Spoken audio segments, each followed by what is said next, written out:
रजनी को बचपन से ही पेंटिंग का बहुत शौक था। वो हमेशा से ही पेंटर बनना चाहती थी, पर उसके माँ और पिताजी ने उसको कभी भी इस चीज के लिए सपोर्ट नहीं किया और उसकी शादी नीरव से हो गई। नीरव रजनी को बहुत प्यार करता था, पर रजनी हमेशा चुपचाप ही रहती। वो इस शादी से खुश नहीं थी। वो ये शादी नहीं करना चाहती थी। उसे तो हमेशा से पेंटर जो बनना था। अपने इस सपने को वो नहीं पूरा कर पाई, इसलिए वो हमेशा उदास रहती थी। रजनी, बहुत ही बढ़िया फिल्म लगी है, कल देखने चले?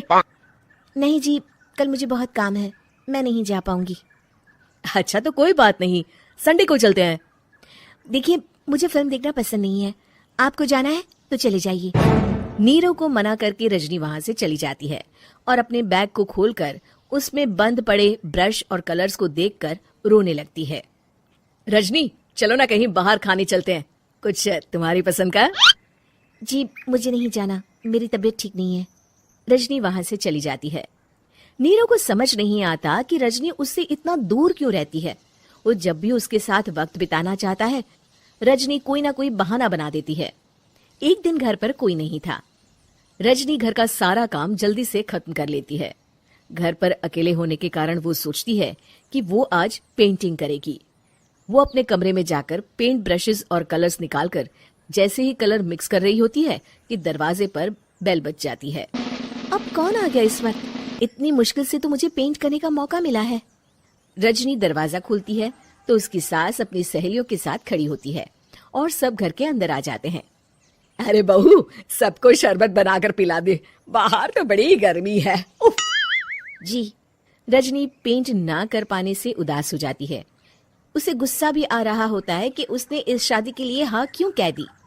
वो रसोई में जा रही होती है कि उसकी सास उसे रोकती है।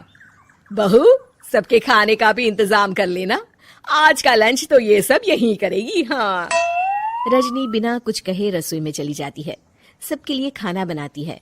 सब खाना खाते हैं और रजनी घड़ी देखती है कि ये सब कब जाएंगे ताकि वो अपनी पेंटिंग कर सके। जब शाम होती है तब सब चले जाते हैं अपने घर। अरे बहू, सब तेरे खाने की तो बहुत तारीफ कर रहे थे, सबको बहुत अच्छा लगा खाना। आपको मुझे सुबह बताना चाहिए था ना कि आपकी सहेलियां आ रही हैं। पता भी है कितना वक्त लगा सारा खाना बनाने में। अरे बहू, तू ऐसे कैसे बात कर रही है मुझसे? तो और कैसे बात करूं? मैं इस घर की कोई नौकरानी नहीं हूं कि इतना काम करूंगी। रजनी अपने कमरे में जाकर दरवाजा बंद कर लेती है। शाम को जब नीरव आता है तो उसकी माँ उसे पूरी घटना के बारे में बताती है। क्या रजनी ने आपसे इस तरह बात की माँ? हाँ, और पता नहीं उसे क्या हो गया है, शाम से बाहर भी नहीं आई है। मैंने तो कई बार आवाज दी, खाना भी नहीं खाया उसने। तू ही बात करके देख ले बेटा। नीरव अपने कमरे का दरवाजा खटखटाता है। रजनी, दरवाजा खोलो, मैं हूं। रजनी दरवाजा खोलती है और फिर वापस जाकर अपने बिस्तर पर लेट जाती है।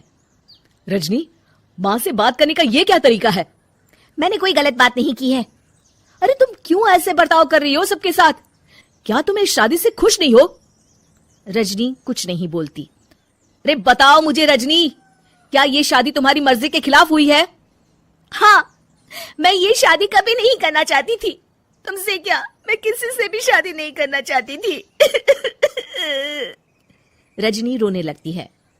चुप हो जाओ रजनी, बताओ मुझे, तुम क्यों नहीं करना चाहती थी शादी?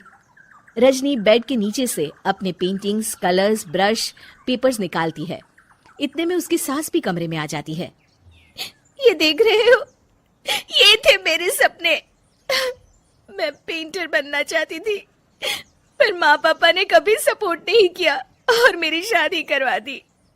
मेरे सारे सपने टूट गए।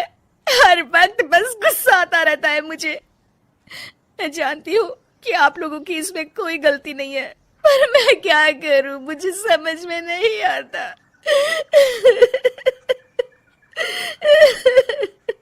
रजनी फूट फूट कर रोने लगती है। मुझे माफ कर दीजिए, आप दोनों के साथ मैं बहुत बुरा बर्ताव कर रही हूँ। अरे रजनी बेटा, चुप हो जाओ तुम। नीरव पानी लेकर आता है। ये लो पानी पियो और शांत हो जाओ। रजनी पानी पीती है और उसकी सास पेंटिंग्स देख रही होती है। अरे नीरव, हमें तो पता ही नहीं था कि हमारी बहू कलाकार है। अरे कितनी अच्छी पेंटिंग्स बनाई है, देखो तो। ये वाली तो मैं अपने कमरे में ले जाऊंगी। आपको ये पेंटिंग्स अच्छी लगी? अच्छी नहीं, बहुत अच्छी लगी। और तुमने हमें बताया क्यों नहीं? तुम जब चाहे पेंटिंग कर सकती हो रजनी। हम तुम्हारे सपनों को पूरा करने में तुम्हारा पूरा साथ देंगे। हाँ बेटा, हम कला की कद्र करते हैं। हम कलाकार तो नहीं, पर मुझे गर्व है कि मेरी बहू एक कलाकार है। रजनी, नीरव और सास तीनों हंस पड़ते हैं।